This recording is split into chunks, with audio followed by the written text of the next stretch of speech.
Welcome to Simple GIS software video tutorial.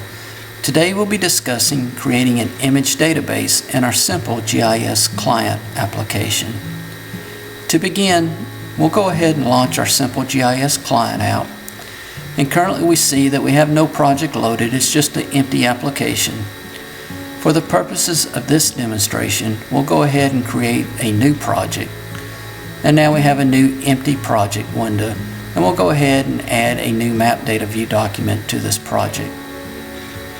At this point, for today's demonstration, we're going to go ahead and load a couple of SID image files that I previously downloaded from the web. These are fairly large image files, somewhere in the range of probably 750 megabytes to 1.2, 1.3 gigabytes each. And as we turn these image layers on in our view, we'll see that they are images that cover fairly large areas, and these images overlap. So for today's demonstration, we're going to create an image database that for all intents and purposes will mosaic these two images together as if they are a single image. We see that each image is overlaid kind of on a black background, kind of a black matte background. And as I said, there is some overlap. The other thing we're going to do for today's demonstration is we're going to convert these SID images to a multi-resolution image. And this is just a pyramid image scheme that Simple GIS can produce, and it allows for better performance. So we went to our geoprocessing menu and we selected Export to MRI, and in the dialog box that appears, we go ahead and we give it an image file name. In this case, for the first one, we'll call it Ortho Image 1. Now we also have a tile size, which is just, this is a tile-based image format, so this is the pixel, rectangular pixel dimensions for the tiles. And we also have an image quality. And the tiles are stored in a JPEG image format, so this just determines the amount of compression you want to allow in the JPEG format. And then we also have the number of zoom levels that we want to store in this image.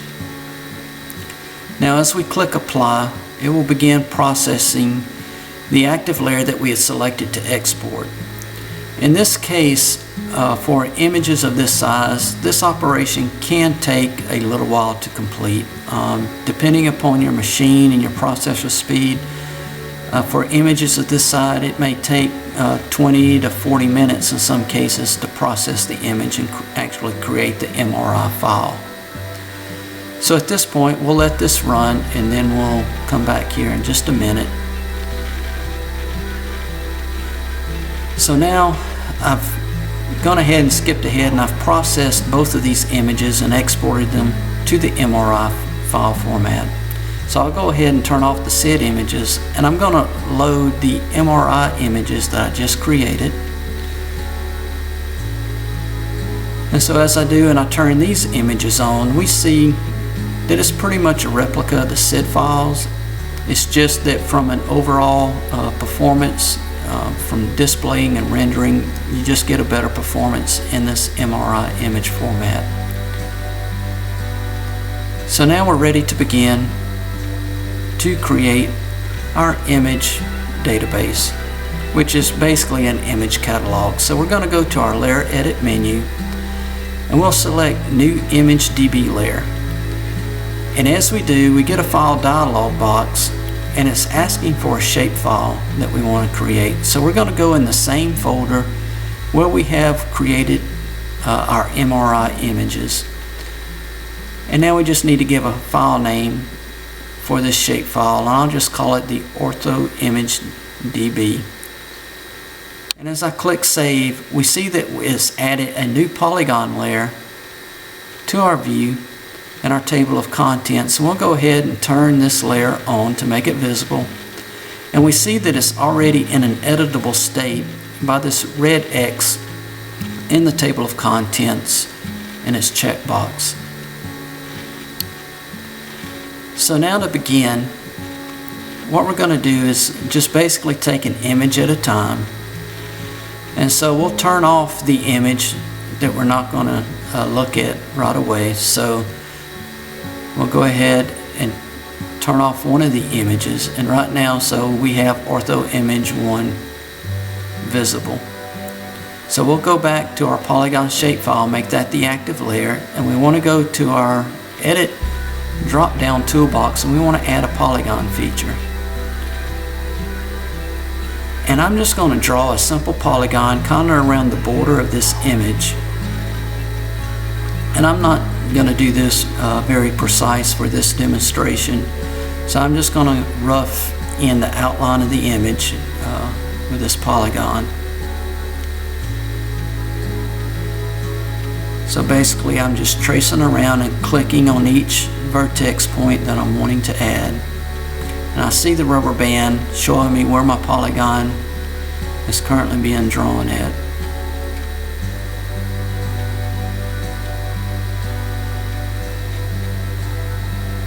And I'm just going to continue around the outline of this image.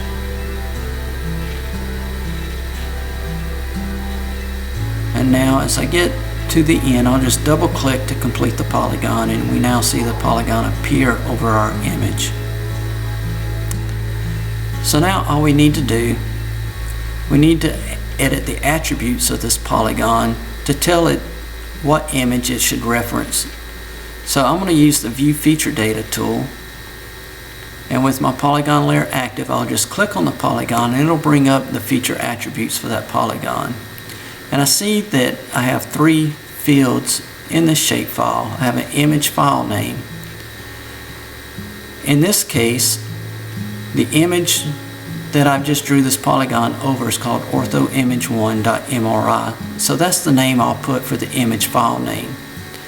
And all I need to do is put the actual file name. Since I created the shapefile in the same directory as where the images are located at, I'll set the relative path field to true just to tell Simple GIS to use relative paths. So therefore for the image file name, I don't have to use an exact file path. I can just put the file name itself. For the background color, I'm just going to put 0 for that right now. Since we've clipped the area around the actual image, I don't have to worry about a background color. If I had included any of the black background, what the background color does, it tells you what color to treat as transparent when rendering the image. So I've now done the first image, so I'm going to turn that image off, and now I'm going to turn on the image 2. And now I'm going to repeat the same process for this image. So I see I do have overlap with the first image. So what I'm going to do, I'm going to go back and I'm just going to zoom in a little bit to make it a little clearer. And then I'm going to go ahead and go back to my polygon shapefile, make that my active layer, and then I'm going to go ahead and add a new polygon feature. And now, just like on the first one, I'm just going to draw a polygon around the boundaries of the image. So again, I'm not being real exact.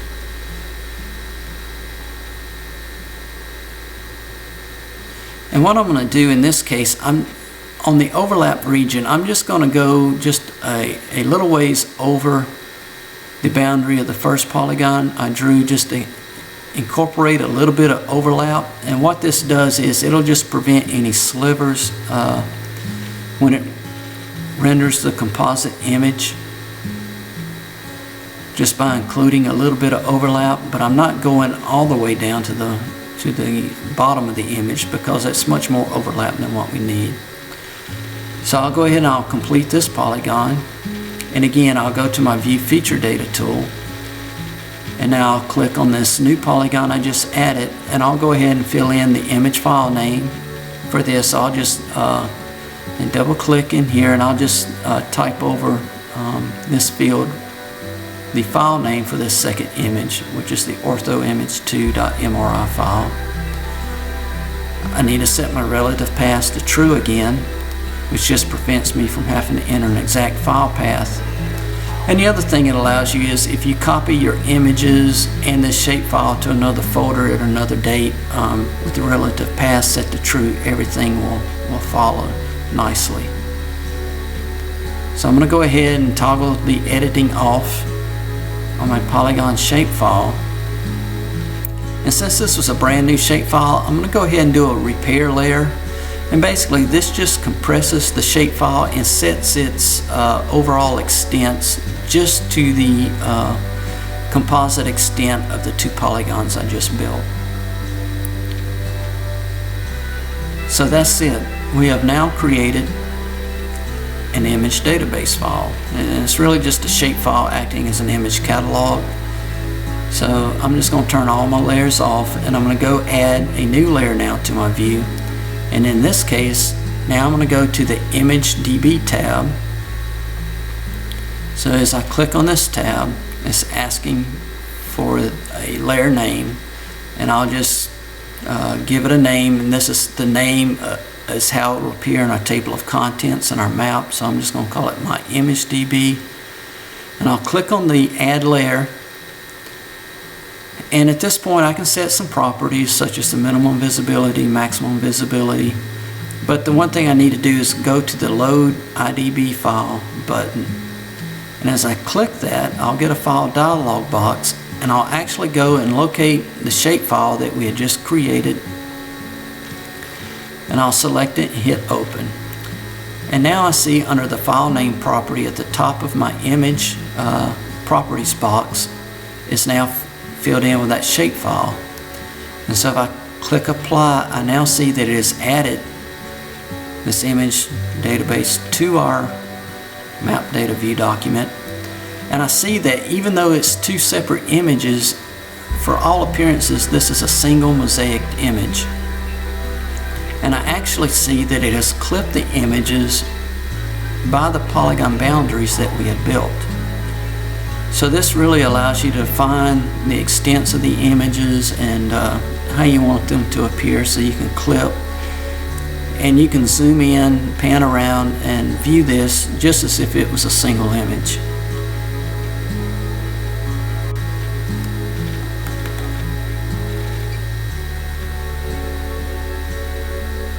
So again, you can see that for all intents and purposes, this now appears as a single mosaic image. So this concludes our tutorial for creating an image database in Simple GIS. I hope you found it useful.